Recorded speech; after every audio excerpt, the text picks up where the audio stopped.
Okay. Hello, everyone. Today we're talking to Mike Dinkel. Hello, Mike. Hi, how are you? Good, good. How are you doing? Very good, thank you. You're welcome. Thank you. So, Mike is a fellow practitioner, and I am so excited to talk to him today. But first, I want to read his bio to everyone because it's pretty impressive. Okay. Let me pull that up here.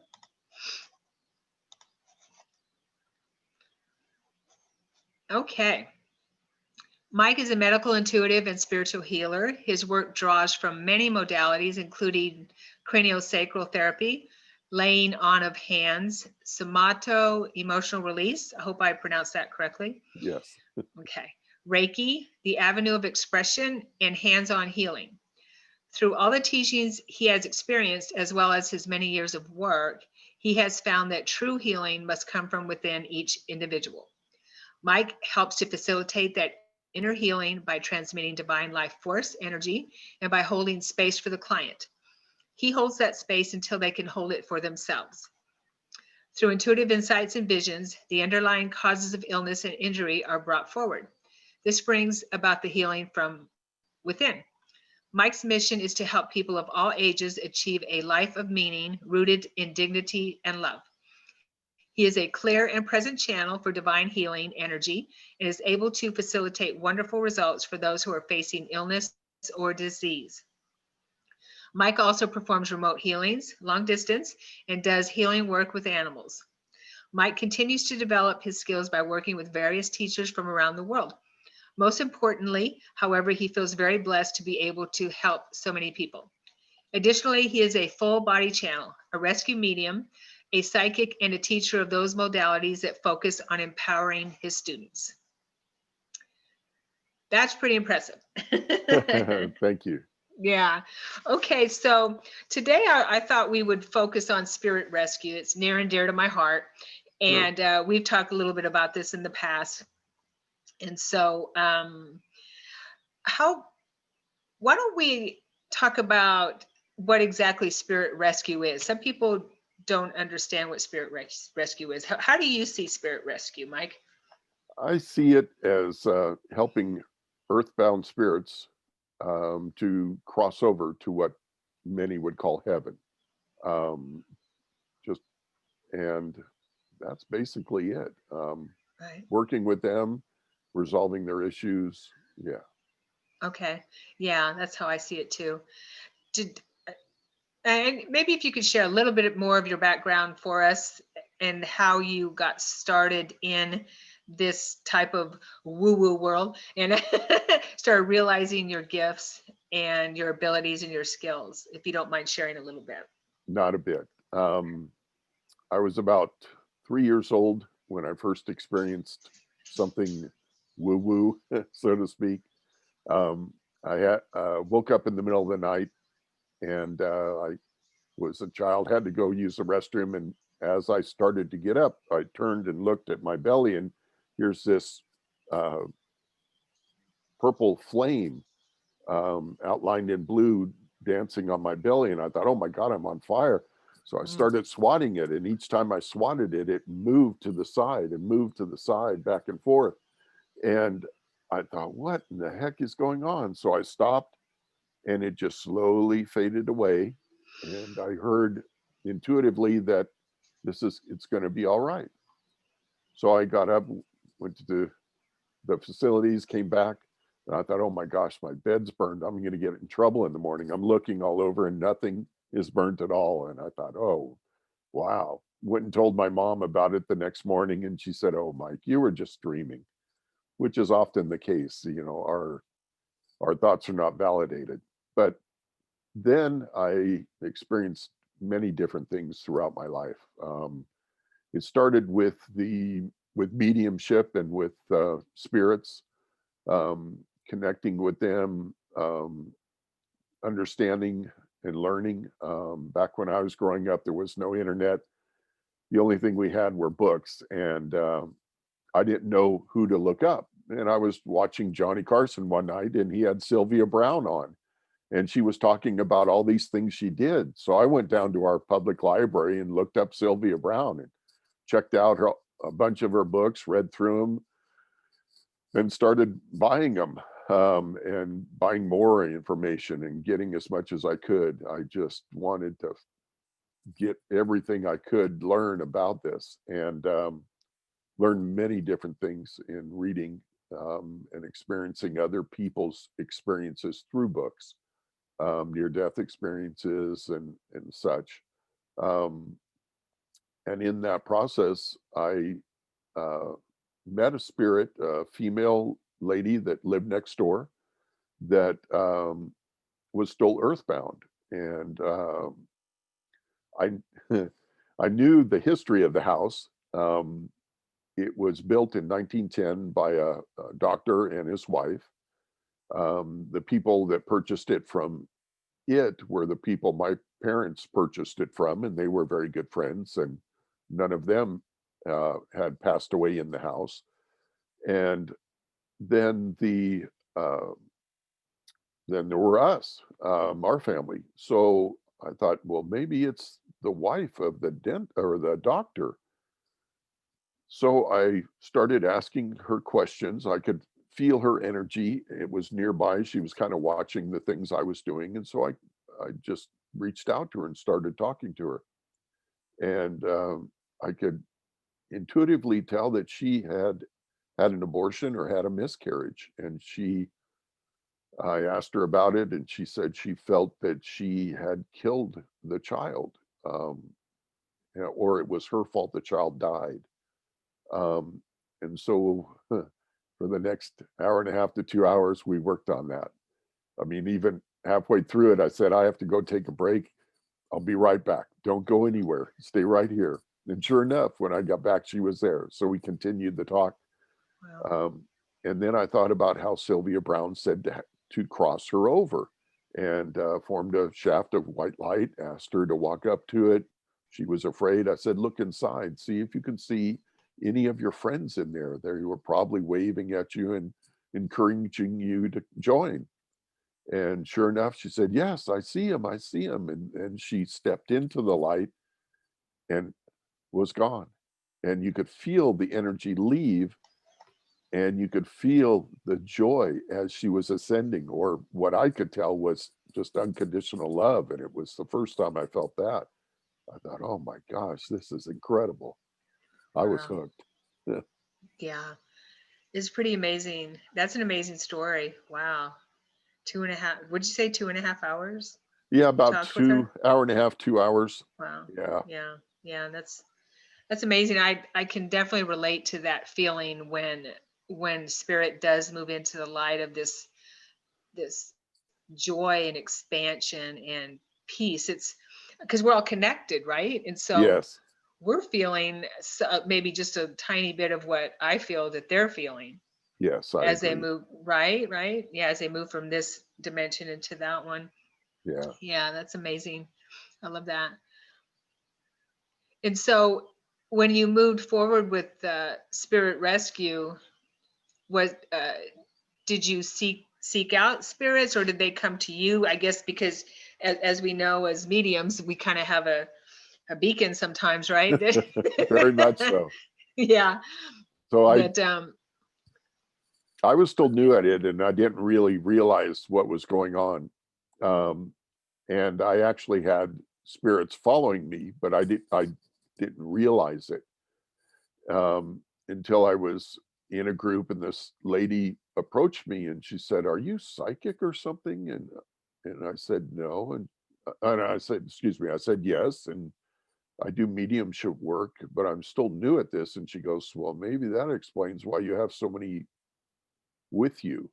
And I said, "With me?" And she said, "Yeah, you have 10 or 12 people following you around that have passed." And I said, "Oh my." So then I started working with the energy and learning to recognize them and to help them to cross over. And working with them, I realized there's many different reasons that they're here. Mhm. Um, most of it, most of the time, it has to do with fear. There are those that just choose to stay because they enjoy what they're doing. So, oops. Um, so I learned to work with that, to work with them and to understand what their problems were and to help them. Nice. Yeah, I kind of see it as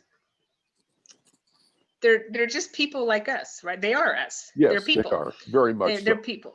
And And you can, so, yeah, there's really nothing to be afraid of. But it took me a while to understand that. And I've been, um, connecting with spirit in that manner, consciously, controlled consciously for about 20 years now, I guess. And so, I realize they're people yeah, and that need help. And so it's difficult when you realize this and you hear them calling for help, not to help them in some try to help them in some way. right, right. Yeah, yeah. Yeah. And so after that is that when you started, when you realized that you could communicate with spirit, and that you were helping spirit in that way, that's when you move forward with maybe, hey, maybe I can help people as well. Yeah, well, Yes, they're all people, but in the body. yes, people in body. Mhm. Um, Once again, I was getting a psychic reading, and um, the lady asked me, or said to me, you're quite a healer.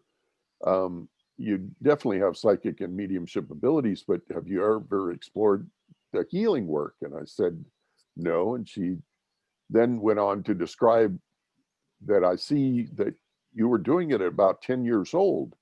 Um, did you have people that would come up to you and suddenly unload all their problems on you? And then you would get in this kind of a zone with them. Mm, Nothing else would matter. And she described everything just exactly as it had happened when I was very young. mhm. And so I said, yes, yes. And she goes, well, you need to take some classes and learn about this and start working with it. And so I did. Again, got the books out, looked at those, started to talk to people, friends of mine, to see if anybody knew of anybody that did that type of work and who I could learn from. And as most of us know, when the student's ready, the teachers will show up, will come. And that's what happened. Many Totally. would show up. Yeah. Yeah, totally. Yeah. My journey was a little bit similar too, where I just couldn't get enough books, couldn't get enough information. Once you start Yeah, opening up to this, and I didn't, probably like you didn't really choose this. It just happened. Some things happen no, in your life where you realize, okay, this is what I'm supposed to do. I'm supposed to be helping people in this way, right? right. Yeah. And I just couldn't get enough information. And it was when my stepfather passed is when I realized I need to understand, being raised Catholic, I didn't quite understand, you know, there wasn't really any for me, there wasn't any teachings that showed me what, that we still live on after Right. we die. And so when my stepfather died, who I was really close to, I needed to know what happens when we pass on. That's the first loss I had in my life in 98. And so I got all the books I could find on mediumship, and then they start popping up. They just, the studies and the teachers, like you said, they just, everywhere you turn, it's like, oh, okay, I was just thinking about that, or I was just talking about that, Yep. and here it is. Yep. Yeah. And Yeah. then the rest happens. I've had books actually fall off the shelf as I was walking down an aisle. And Hmm. that's the book I needed to look at, to read. Yeah. And it's amazing. Yeah, totally. Yeah, I love it. I love how spirit, um, communicates. And I get a lot of, when I'm doing sessions, a lot of times I'll hear, not a lot of times, but every once in a while I hear spirit say a loved one will say, they keep ignoring us. We're here. We don't die. We're here, but but they keep ignoring us. Yeah, Yeah, we're just so conditioned to very much only so. trust our physical senses. Yeah. Yeah. Yeah. Yeah. So with spirit rescue, I I I realized as I was doing it, actually what started me doing it was during my paranormal investigations, I started getting EVPs, electronic voice phenomena. Uh-huh. And also, yeah, and also spirit box, because I wanted to communicate with my parents and spirit, and I was just so, obsessed about it. And then I started hearing, help me, help me, those types of messages. And I realized that there's so many people who need help. And as I began working with these spirits, I was actually getting recordings, and I still do.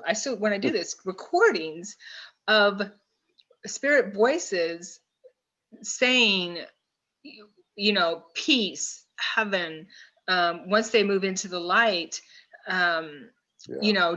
joy, warmth, things that where they're there now, that proves to me. And also, thank you, we're free, things like that. I'm free. And it's just so gratifying. Yeah.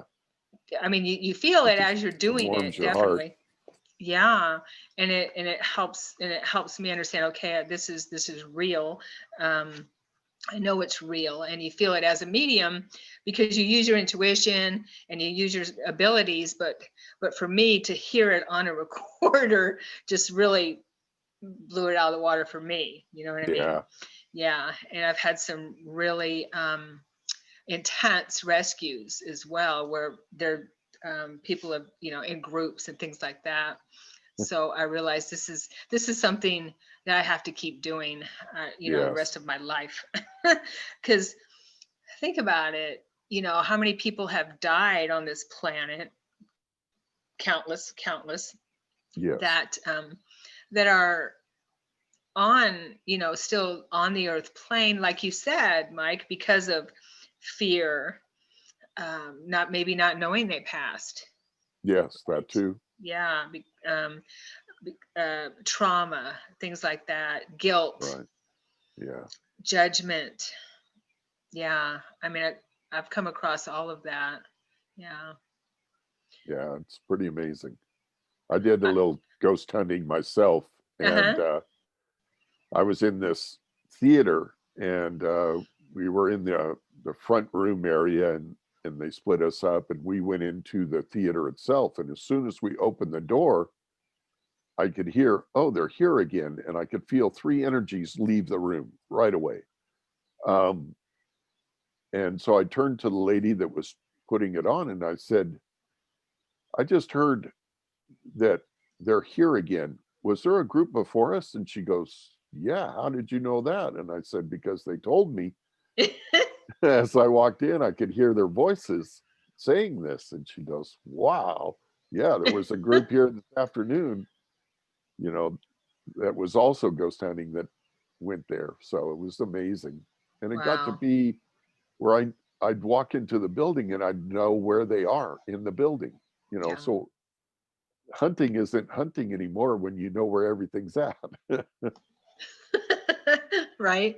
Did you Yeah. use equipment and investigative Back then I equipment? did. Yeah. Yeah. Yeah. The Hmm. K2 meters. I had a Hmm. voice box that I made out of Radio Shack radio, um, and a few other things. Nothing compared to what they have now. Hmm. But it was still a lot of fun, and it would verify things and confirm, that things were going on. Um, it was a lot of fun. Yeah. I took a trip through the Shanghai tunnels in Portland. Have you Oh, been to the Shanghai tunnels through no, I there? haven't. Okay. That would be And interesting. yeah, it was. And I was with two or three other mediums as well. There was a group of us, and we could feel the spirits that were in pain still there, Wow. and in this loop of going through whatever they went through. And so afterwards, I called the um, the man who puts on the tours and everything like that, and owns the group, and offered to bring a group of mediums in there if he would mind so we could help some spirits cross over. Yeah, that didn't fly. That's what draws people in. I've run across that Unfortunately. also. Yeah, So yeah, that's when I started doing remote work. right, Um, right. And you and can yeah, totally. oh, Yeah, you can. yeah, yeah. It was just interesting that it was that, that I saw a different side of the ghost thing. You know what I mean? With that. Yeah, This was a few years unfortunately. ago. Yeah, Yeah. yeah. But have you ever done any group rescues? Yes. Oh, Several times. great. Um, so we used to meet at a house that was in a park. It was a house that was converted into a meeting room. Hmm. Um, and so we would meet, it was called the Psychic Circle, and we would meet with 6 or 8, 12, sometimes 14 or more people and sit around a table. And everybody was talking about seeing these people out of their peripheral vision dressed in black walking around the building, and lots of them. And I would see them too. And I kept thinking, well, these are not what are referred to as shadow people, because I can feel their energy, and it's not anything that's bad or any way like that. They're very joyful or people. So I thought this is interesting, and this took place in Pacific Grove.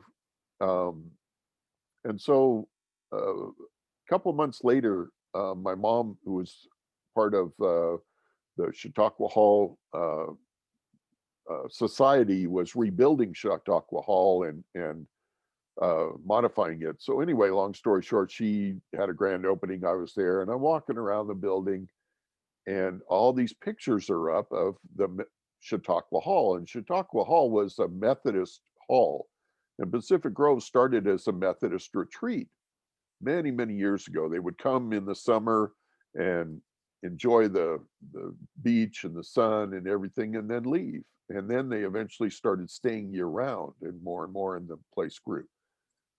I noticed they're all dressed in black with little bits of white once in a while, but mostly all in black. I thought, those are the people. Those are the people. We got to cross them over. There's a lot of them. So we got together about 12, 14 people, and I explained to them what we're going to do, how we're going to do it. We're going to go outside. We're going to form a circle. We're going to stretch our arms out and then drop them. And that's what we did. We went out and we formed a circle. We started talking to them and explaining to them religion and how religion is now, and how there is no such thing as hell. At least that's what I believe. And how there is no judgment, that the only judgment that takes place is your own. You judge whether you are satisfied with what you accomplished here on earth. And these are, again, my beliefs. Um, and so we spoke for a good 20 minutes um, out loud. People were walking on the sidewalk, kind of gazing and wondering, and this took place at night, so there weren't a lot of them. But anyway, we continued, and then we formed a shaft of white light in the center and asked the folks to come into the white light, and you can ascend in that white light. If you're concerned, you can come up and look into it, and told them all about that. And you could feel the energies going past you. And people would say, there goes one. Oh, there goes another, and here comes another, and there goes another. And there was 6 or 8 or more that crossed over that night. And just as we were getting done, I said, so we have about 2 more minutes if anybody else would like to go. And over my right shoulder, I hear this bah humbug. And this guy, 3 people down, says, did you hear that? Somebody said bah humbug. We laughed. So we closed the circle down and went back inside and talked about what all we experienced.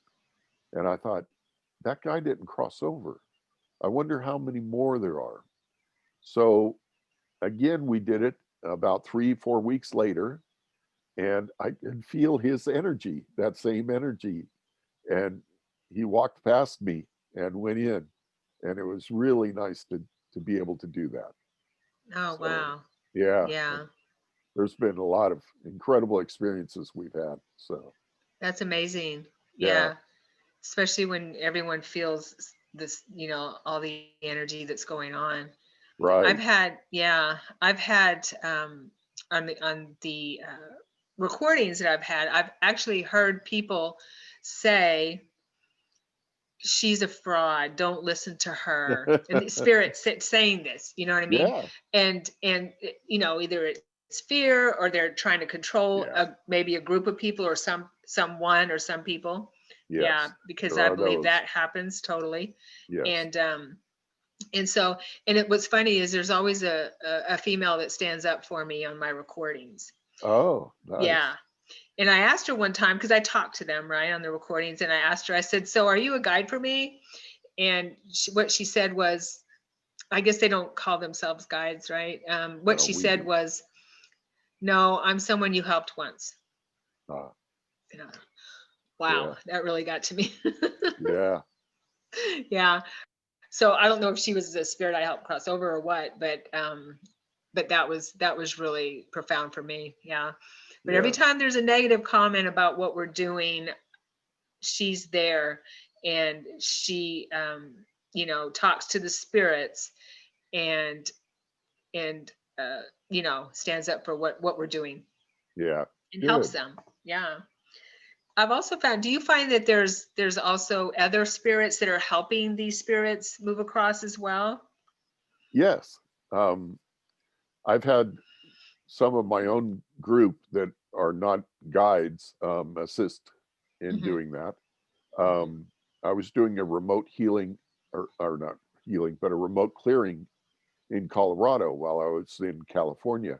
And one of the issues that came up was working with the Native Americans. There were three of them under the deck of this house, and they're all like this looking at me. And I was telling them, come out and we'll help you. We can cross you over. You saw what happened to the soldiers and the trappers, and they they were no, no, no. And then I thought, oh, my four friends, I could get them to help. And I have these four Native Americans that I work with. Um, Three of them are on horses and one chooses to run. And so they came in and they started laughing. And then they bent down and looked under and started laughing even more.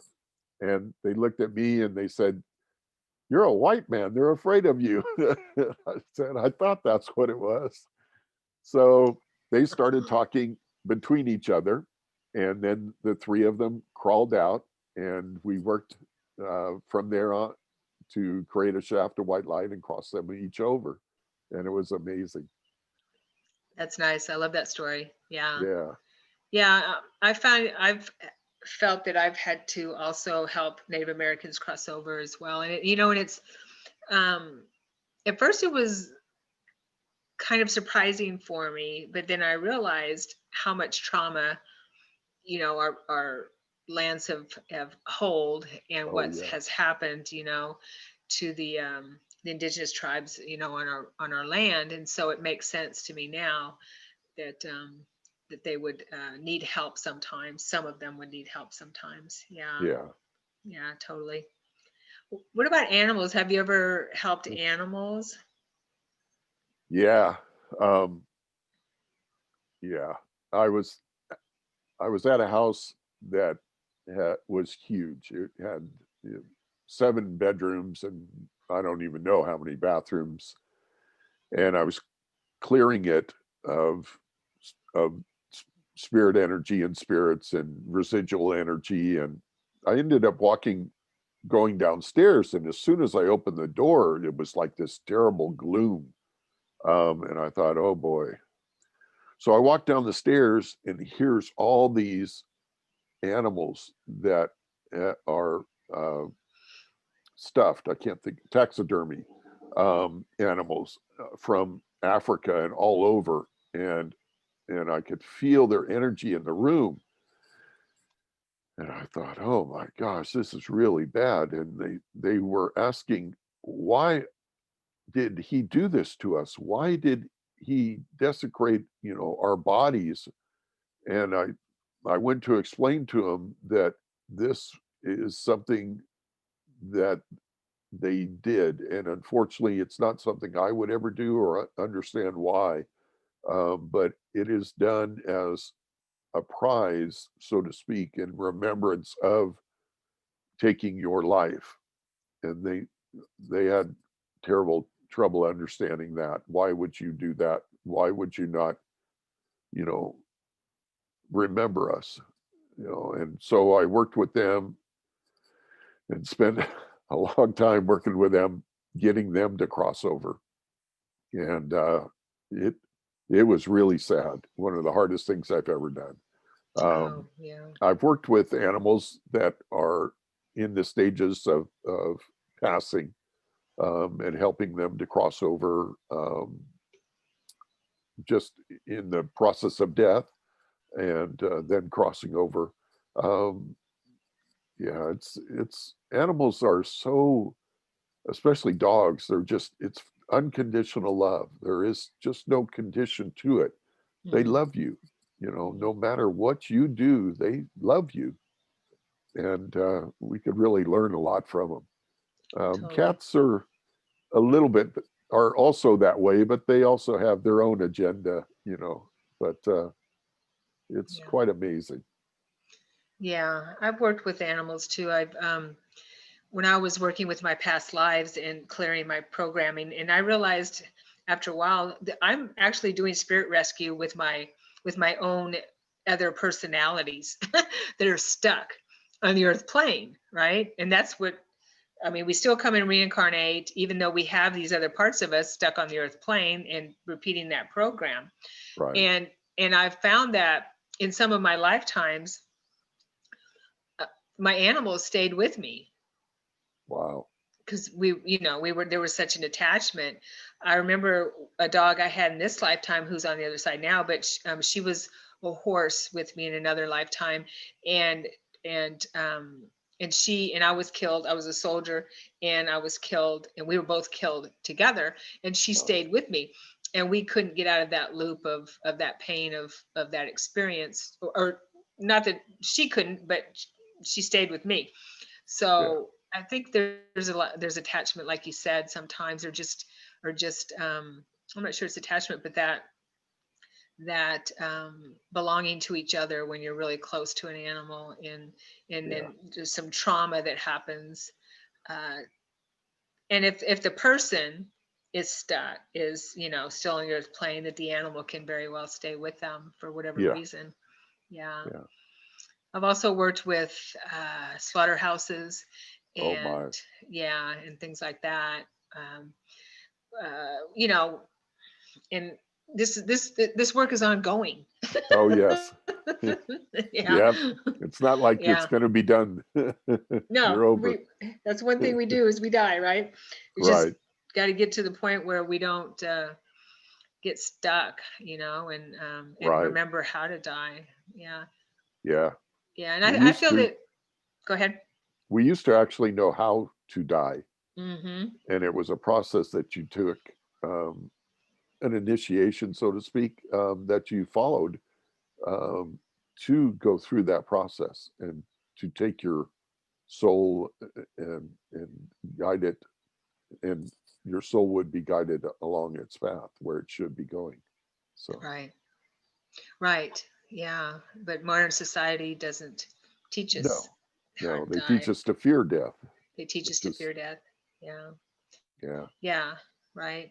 And then, when we do transition, because we don't really die, so it's not no, really a good word, but when we transition, no, we don't know what to do, most of us.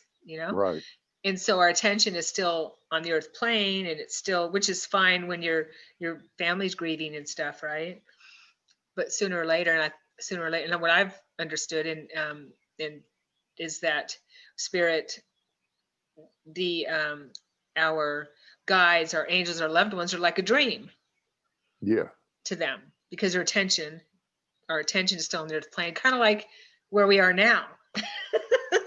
Which makes me think, are we stuck on this plane? Like, of course we know it's a dream. Yes. We already know that. So, so Yeah, we're waking each other up, I guess. right. Yes, we are. Yeah. So I was wondering if you would be willing to maybe do a rescue while we're chatting together. Sure, that sounds good. Does it? Yeah, Okay. yeah, Yeah. So I thought maybe we could connect and show. I mean, I don't.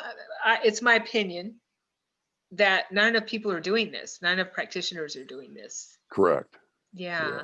And so I think if we just help people know, understanding how to do it, and all we have to do is connect, right? A medium, we can do this. We don't have to be a medium. We can just, trust it. But as long as we know how to control our abilities and control the flow of right. yeah, So and I say, would, okay, the store is closed now. Go ahead. yeah, um, I would suggest, because I've run across, I wouldn't say what's evil or demonic. I don't believe in that. I've run across things that are complicated, Hmm. and if you don't have experience, it it could uh, it could backfire on you. So I would say you don't necessarily have to be a medium, but you should have some experience, or some type of training, to do this, or Good point. or have removed fear from yourself.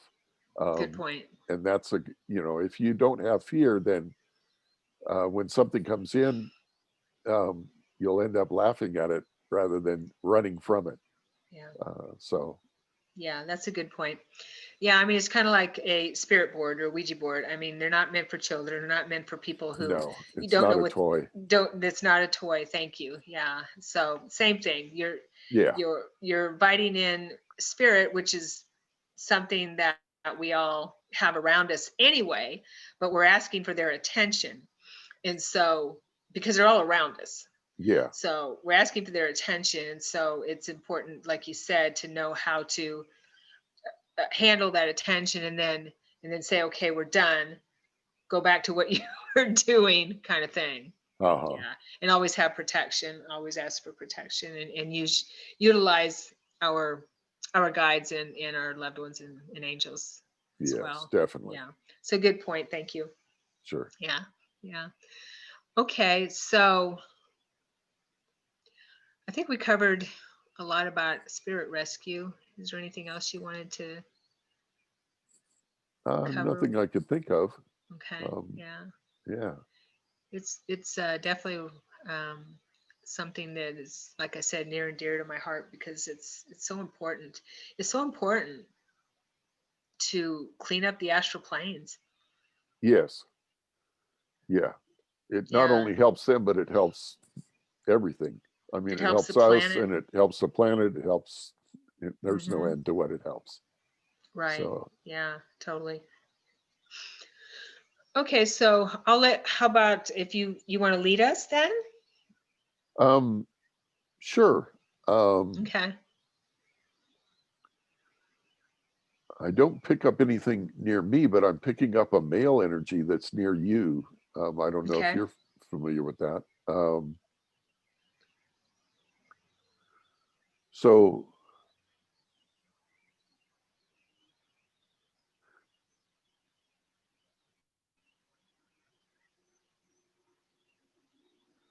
I'm So what I usually do is I close my eyes and go through this process. Go ahead. Do what you do. Okay, so I would like to address the gentleman that's present between our group, between us, and I would like to speak to you about the possibility of you crossing over. Would you be interested in doing something like that? What does it involve? So it would involve creating a shaft of white light, and this white light is divine energy, which connects to what you may be familiar as called heaven. Um, and you would be able to step into this, and it would work kind of like an elevator, drawing you up into what is called heaven. So why do you need to do that? So you need to, right now, you may or may not realize that you're stuck on the earth plane. Stuck may not be the correct word. You've chosen to stay, or you don't know that you're here, or any number of things that are keeping you, but you haven't transitioned up to what we would call heaven. And so you need to go there to continue what you are here to do, not only here but in heaven, what you need to do up there as well. Well, that sounds intriguing, he says. Okay, so what we'll do is create a shaft of white light very close to you, and what you can do is examine it and look at it, look into it. You may see family members that are waiting for you that have passed before you, some that may have actually passed after you, and they will be there. Your friends may be there. They may be waving at you or encouraging you to come. So let's go ahead and create this shaft of white light. Okay, it's over to your right side.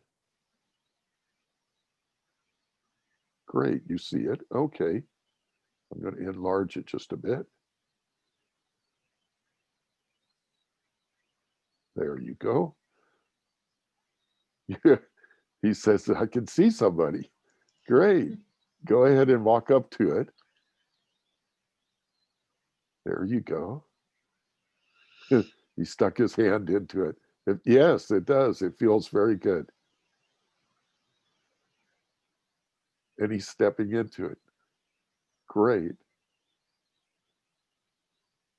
You're very welcome. He said, thank you. He says, this is wonderful. It feels so good. And he's ascending up. And now the white light is closing. And we give thanks. Thank you so much for this opportunity. Wow, that was neat. That was amazing. I felt his joy. I felt my heart expand, and I felt his joy. I saw the light. Yeah. Was he a young man? I would say late 40s, early 50s. Okay. Somewhere about in there. Okay. Maybe mid 40s. Okay. He felt young to me. Okay. Well, yeah. I may be wrong though. No, who knows? Who knows? Yeah. But no, that was awesome. That was amazing. Yeah. Yeah. Yeah, it's nice. It's just so nice to be able to do that, to help them. I felt his joy, definitely. Yeah. Did he feel confused to you? A bit. You know, when I first approached him, he thought, well, you know, like, who are you and what are you doing? How do you know I'm even here? Kind of a thing, you know. And so, yeah. But he was very open to it, which was good because it didn't take long to cross him over. Right. Some people take a good amount of time to remove their fear that has been, brought into them, you know, by society, by religions. Not that religions are bad, but there are interesting things that they teach us. Right. And that we're going to be judged. Yes. Is a big one I've found with people. Yeah. And that we're possibly helped. going to hell. You yes. know, I grew up with a Catholic religion also. So that's why I giggled when you said that.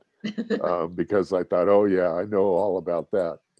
Right. There were parts of it that I could feel that were true, you know, and parts that weren't. You know, the fact that God sits up on a throne up in heaven, I knew that wasn't right. And again, it was something I said to my mom. I said, Mom, I think God's alive in our hearts. he's inside of us. And she said, oh no, son, he's up in heaven.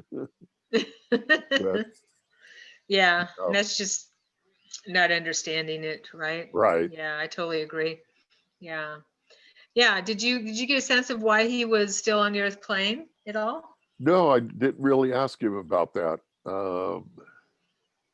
I, w- oh, what I got was that he didn't realize that he was here, um, because he didn't have a fear about the earth, about going to heaven, so to speak, Mm-hmm. what Mm-hmm. we call heaven.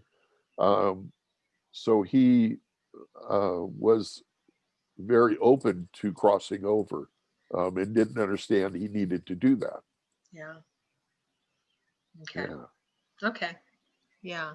That makes yeah. sense. I would say he was from the late 40s, early 50s, maybe even the 60s. I'm not quite sure from the clothes he was wearing, but it was Okay. an older time period. Oh, okay. Nice. Okay. Well, we're about out of time, Mike. Oh, darn. Yeah, I know. Hey, we could do this again. I try not to Yes. go over, over 45 minutes an hour. Don't want to lose Yeah. everyone's attention, but Right. but we could definitely do this again and talk about all kinds of stuff. Sure. So I really appreciate you being here today and sharing some little bit of your story and helping with this and helping the spirit move across. That was amazing. Yes. Yeah, yeah. Yeah. Thank you so Yeah. That's much. nice. Yeah, maybe next time we can do a couple more. Yeah. Or, That would be great. yeah, yeah. Next time we talk. Okay. Excellent. Okay. Well, don't go away after we close. I just want to say thank you. Thank you for being here. And thank Sure. you, Thank you. everyone, for tuning in. Namaste. Namaste. And we will talk again soon.